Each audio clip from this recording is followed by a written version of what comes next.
Hey guys, good morning. Today I'd like to talk about love, a little bit about love. Not so much a relationship love, but more um, love in, you know, non-romantic form. Mm. I think love is the the core of who we all are. It's it's the center within each of us. When we're born, we are, made out of love. We are loving beings, and that's our nature. And it's quite easy to see when you look at small children, for example, and you see that they are, sort of curious, discovering new things. They're excited about life, about anything, about people, and they speak their, truth. They are kind, open, light, and bright, and they are love. And the other names for those qualities is just love, and that's who we all are. Even adults, and the adults that you see around you in work, in school, in the grocery store. They are also love. The core that they have inside is a loving core. The thing is, with adults, it's hidden away behind, many layers of of fear and conditioning that they have learned to layer on top of the love, from a very young age. Because even though we are at the core loving, and as a kid, and you feel that, and it's a lot easier to naturally express that through certain experiences that we have while growing up that are painful or traumatic.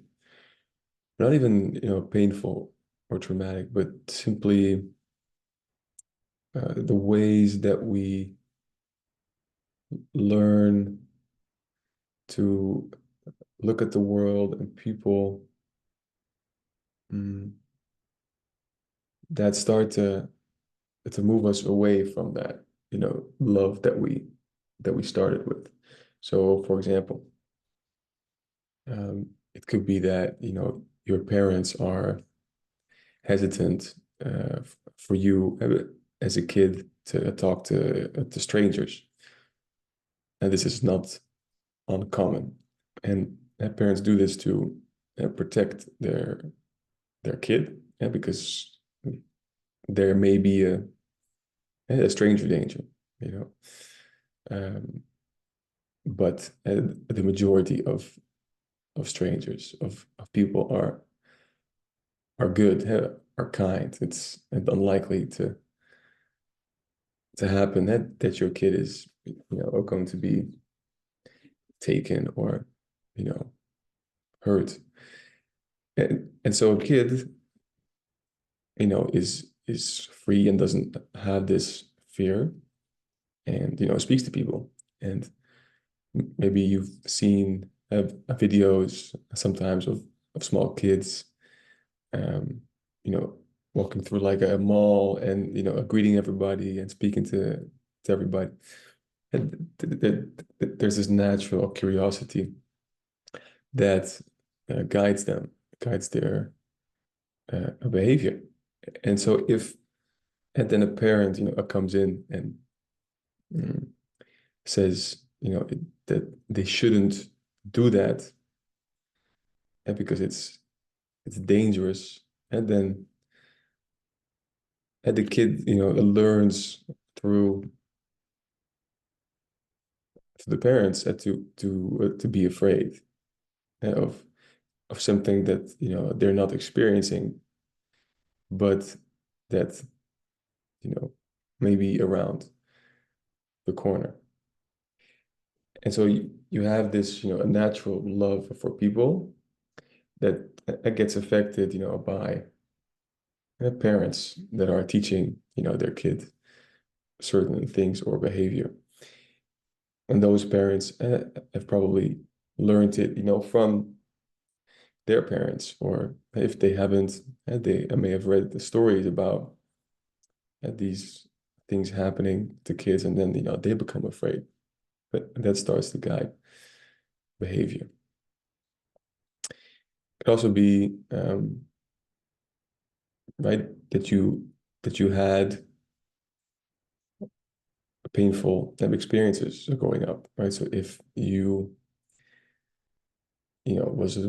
was doing and we're doing a presentation, or we're performing because you as a kid really liked to sing, and you did that in front of the school or class, and afterwards you had kids maybe tease you for it, or come up to you and say mean things, and then it could make you hesitant to perform again, because um, these kids are ever saying mean things about you. You don't want others to also do that. And so here again, you have this natural loving expression and like a passion for singing and doing that because you like to do that. That's loving. And then you learn to not do that, or to be afraid of doing that, because we don't want the painful feeling again of people saying mean things about you. Also, another example. Well, maybe if I look at it from my own life, right? So, for example, I stuttered quite quite severely when I was, from the age of 6, and for me, the outside world, or doing things inside the outside world, whether that's going for um, a run to the grocery store, I've been having to order um, you know meat, or calling on the phone and to make an appointment for the hairdresser, and those things that became difficult things, and I was afraid also that people would think things of my stuttering. I would um, yeah, I think negative things about it. And so for me, it made me a lot more sensitive of the other world, and more afraid to show myself, to be with people, to speak, my truth, or to share who I am freely. And so again, you have this natural loving behavior that does, whatever he that wants to do or likes to do, that gets affected by these key experiences that are painful or traumatic, or that we have these lessons, from our parents, our environment, that we have internalized. And so I think it's of varying degrees, and per person it's different. But I think all of us have gone through this, metamorphosis of starting out, as these very loving beings, and then keeping some of that. And obviously, it never leaves us, and it's always there. But layering on top of that fear or anger, right? Sadness. So, for example, if I take another example out of my own life, my parents divorced when I was 10.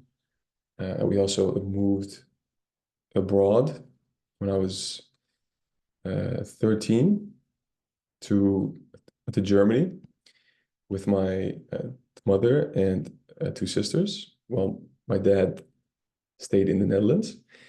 And at the time, you're not very aware of this, but as I grow older, I realized that those moments made me at the time very sad, right? Your parents divorcing, um, and two people that you love and don't really picture being apart, and then get broken off. As a kid, you have this idealized image of your parents, like that they have it all figured out, and everything is great and positive, but it's a sort of like a not how do you say it? Not an incomplete image. You're not seeing reality um, the clearest. Now, the move away from the Netherlands and what I knew, my friends, also made me very angry. Why was this happening? Why did we have to leave? Why did my dad stay in the Netherlands? As a you can find your reasons, but as a kid, these reasons aren't really valid. And you're just seeing, okay, we're going this direction, and my dad's staying here. What the fuck? Why? This doesn't make any sense. And as a kid, you also keep these like emotions in. Like it's not like you fully always express them, and you keep them in, or at least I kept a lot in. It was only later on in life when I learned more how to feel, and I was uh, using the techniques to bring feelings that were pushed down in my subconscious to the surface, so I could look at them and acknowledge them and feel them and process them and release them. Is that I became aware that I had anger and sadness that I wasn't aware of. Also from the stuttering, fear that was sort of buried deep down, and that I didn't know, like, that these emotions were there, and they only showed themselves to me later on. But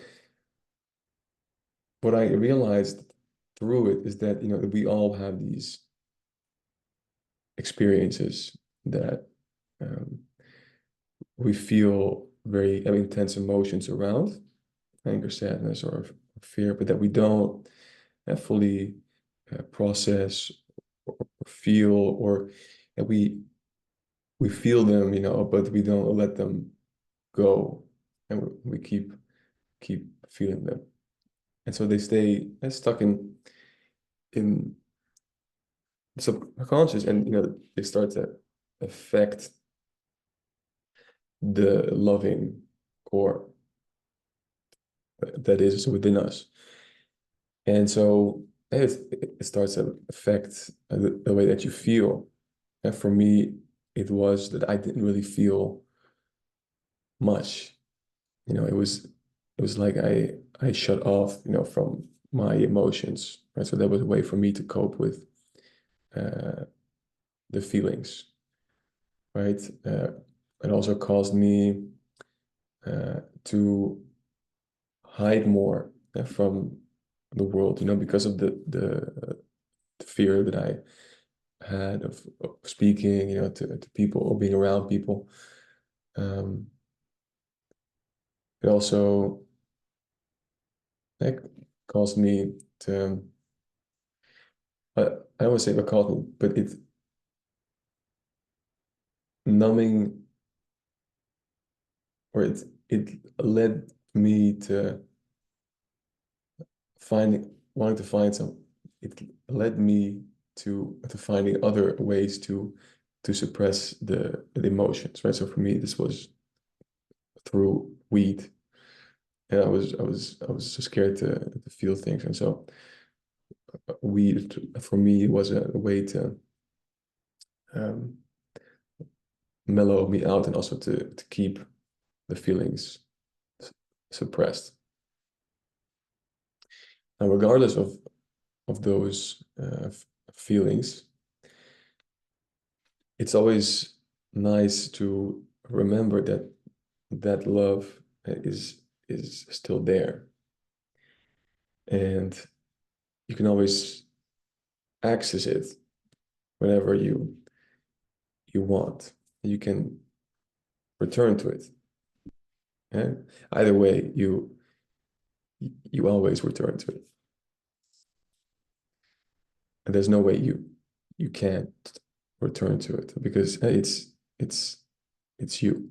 And even when you pass away and I believe this body, your soul continues on and journeys on it, and also reunites, with what it truly is. And when you remember who you are, a loving being.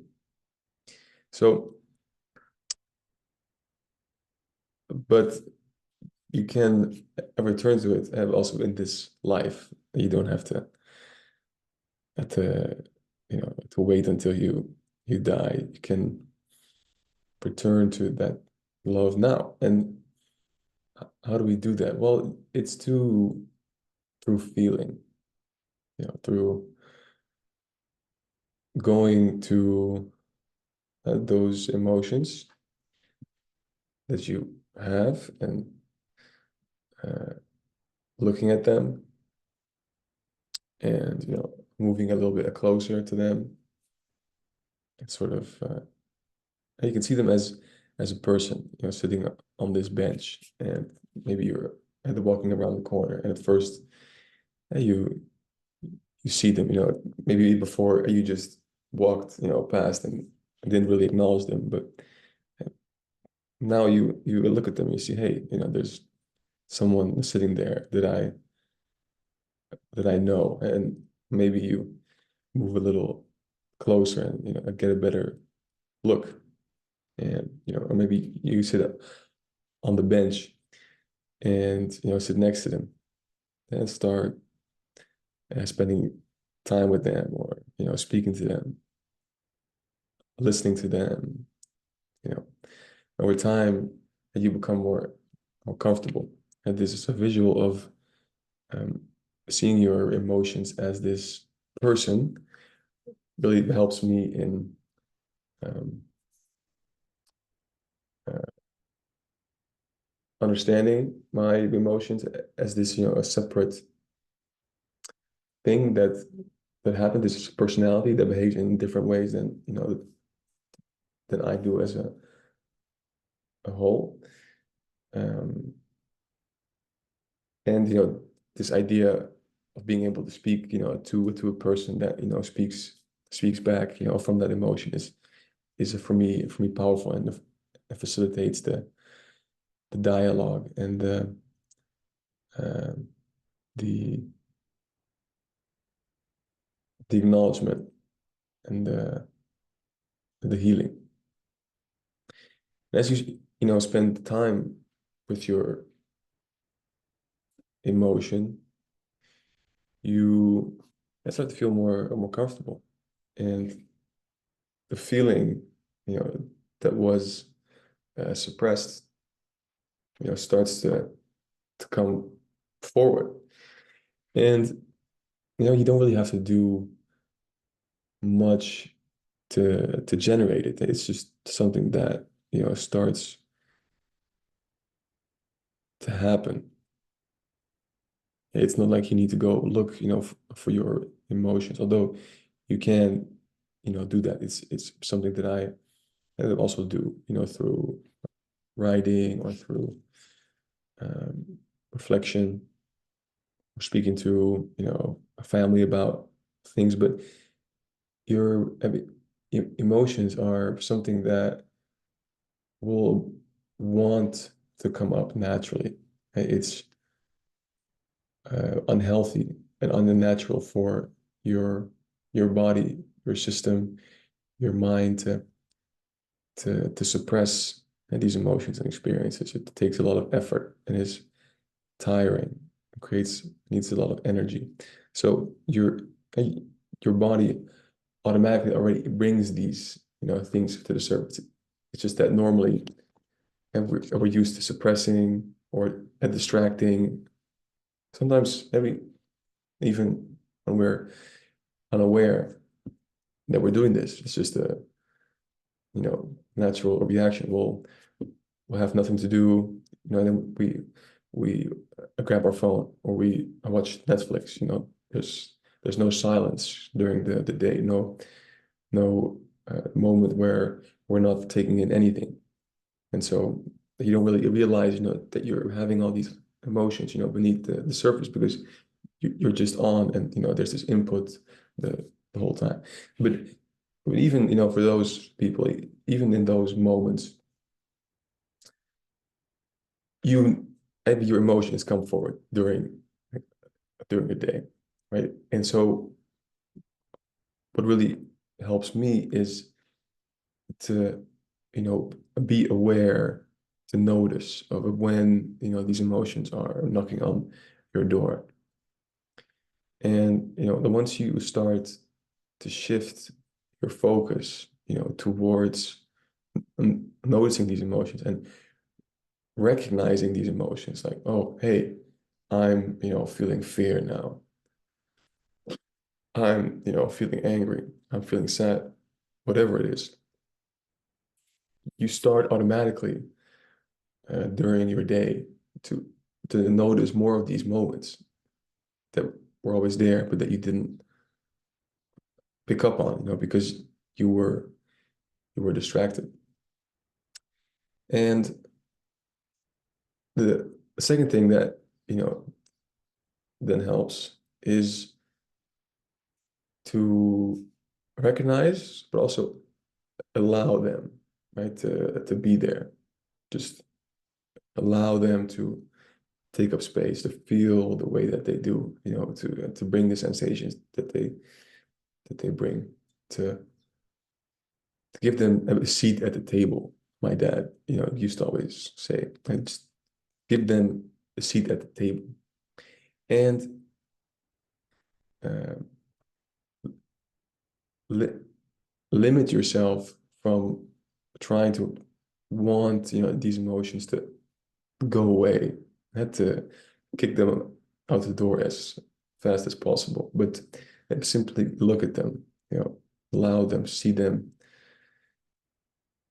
and give them time, to just be, and to exist, and to be felt. Like, that's, I think, the only thing that is really necessary for our emotions to be processed, for the majority, is to just acknowledge them as real and feel them all the way through.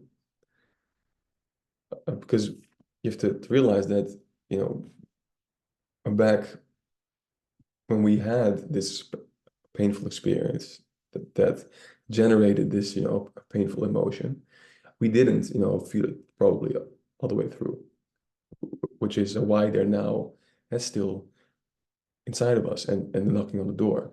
Yeah, so when my mom and my sisters moved, I had anger, to my mom because I mean, in my mind, she was the one, deciding, okay, and we're gonna go to Germany, and so I had this anger, but never really expressed it or actually felt it in a healthy way. And so now here we are, years later, you know, feeling that anger, and it just wants to be felt, right? So allow it to feel, allow it to give it, what it has been asking for all these years. And then once you do, you will find that it starts to become less heavy, and it starts to be uh, released.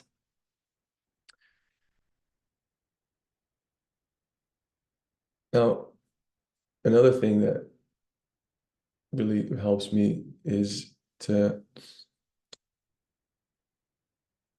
ultimately not get lost in the emotion, right? So to not see it as something, that was true in a way.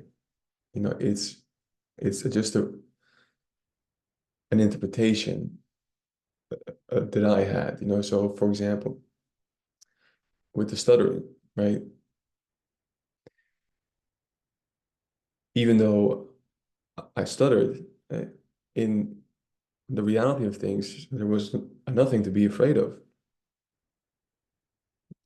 The fear was something that I created myself. I stutter. Oh, uh, this is this is weird, and people will look at me. It'll be scary to talk to people because then I stutter. It's gonna be bad. Oh, what if I stutter? You know, this next time when I speak to this girl or when I go to the grocery store. And so a lot of these feelings are just interpretations. I created that picture and then it generated this fear around it. Or with the anger towards my mom, you know, in essence, it, there was nothing to be angry about, right? She was just choosing whatever was in her heart. And she told me about this later that she just had this desire to travel, and to take her kids with her and to explore the world. Like there's nothing to be angry about that. So many emotions are just stories, that we or experiences that we felt based on stories that we make in our head. She is taking me away from my dad, from the Netherlands. And it's gonna be bad. It's gonna be shit. And then you know there's anger. So even though what we feel is valid, and it's always valid because it's a story that you created as a kid, it's not uh, real in the sense. It's just a movie scene that you fabricated. But outside of the movie scene, there's not the fear. There's just you know peace and relaxation. And so understanding that it's just a story, and just an emotion that was created based on something that you thought about, helps you detach, a little bit from the emotion. It helps you, feel it, and then be able to let it go. It helps you not recreate the emotion, time and time again. Oh, uh, my mom did this to me, I was the victim, blah, blah, blah, blah. Or the world is still a scary place, and you know, to create that story again. I'm looking for another example to make it more clear that it's like this story, which then generates the emotion. Yeah. Well, let's take the example of the kid that's singing, and people are laughing at her, right?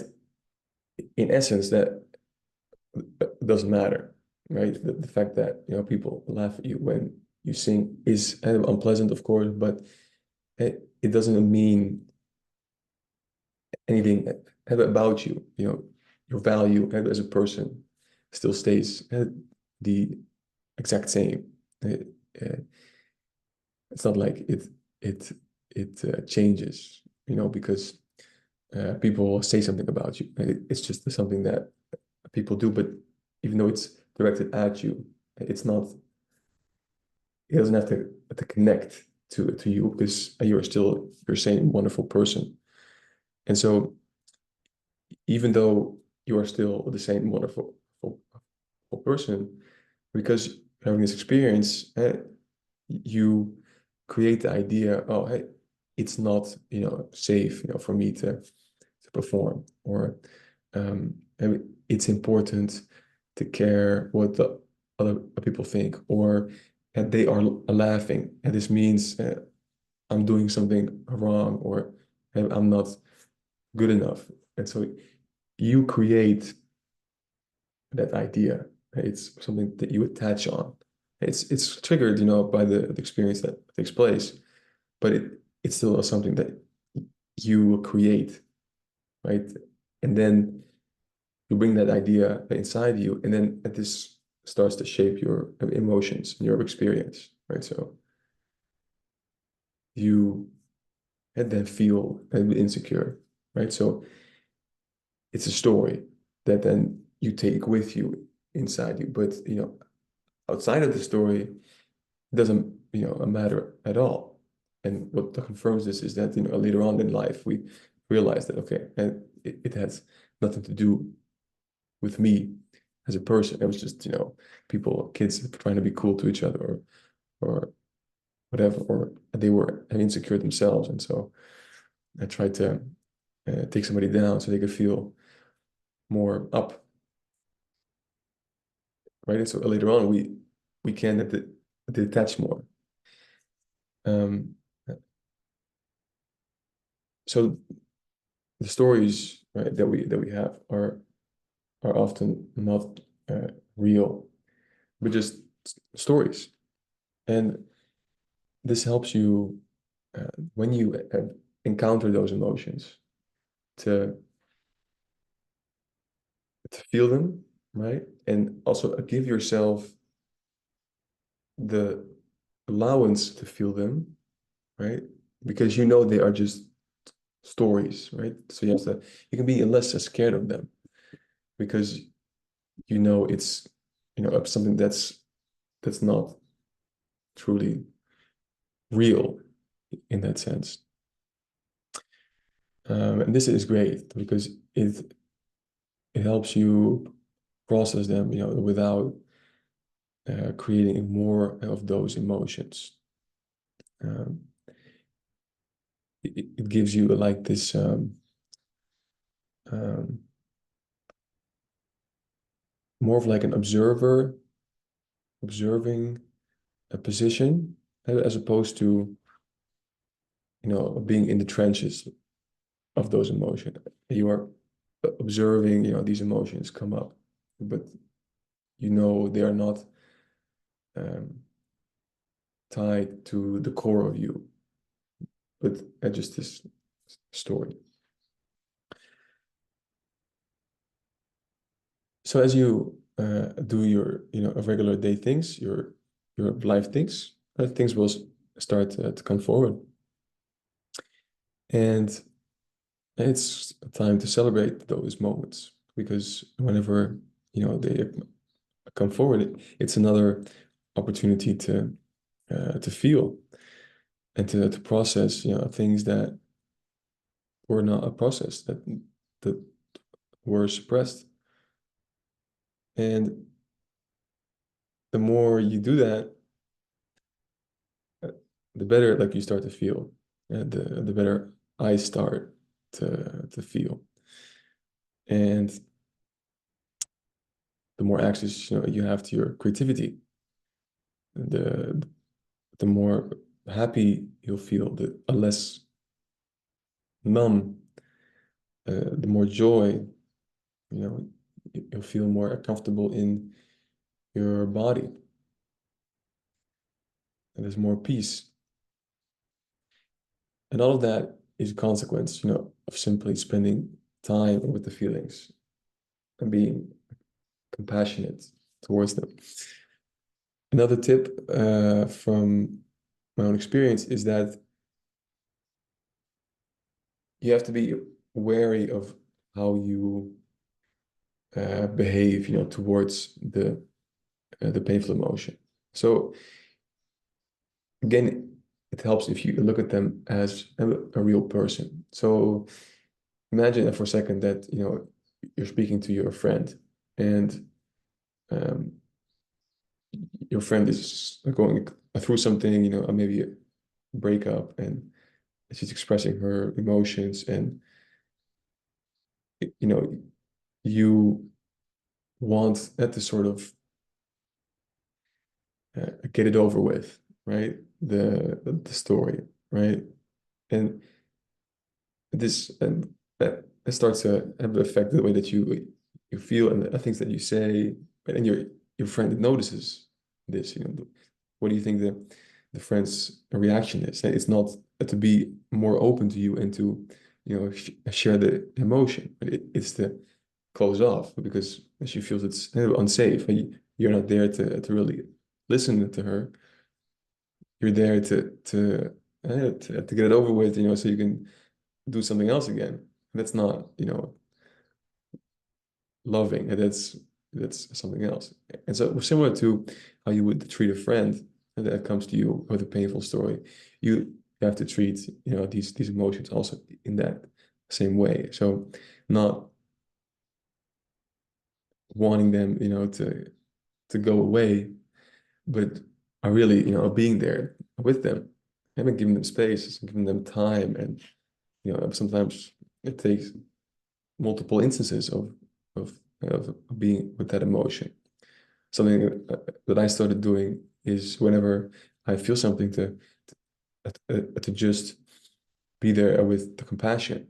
And I'm not even, talking so much about, fixing things or releasing the emotion. I'm just there being a compassionate, teaching the emotion that it's okay that they're there. And this it is helpful because these painful emotions are suppressed for a reason, right? And so in order for them to come out, they need time and patience and love. And so it doesn't help if you're there like, oh, hurry up, get out so I can continue doing my work. And so it requires a compassion, patience, and time. But over time, you notice that things start to change, and change for the better. I mean, it's great. And to maybe connect it, to our original point is that what you start to notice is that this natural love starts to uh, resurface and, you know, permeate or infiltrate into all different areas of your life. For example, I feel that I'm now more with that, natural love in the way that I, am with people. I feel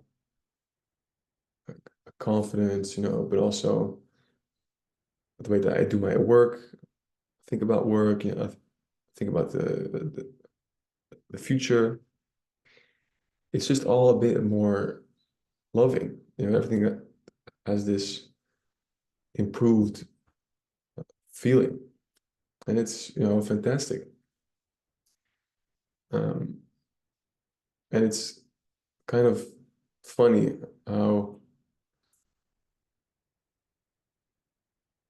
you know you have to go through feeling shittier, first to get to the the feeling, more loving. Um, but it's the way, and once you get used to it, it becomes easier and even fun. It's like a game sometimes. Oh, hey, there's another emotion. Let's be there, be with it. All right, guys. See you later.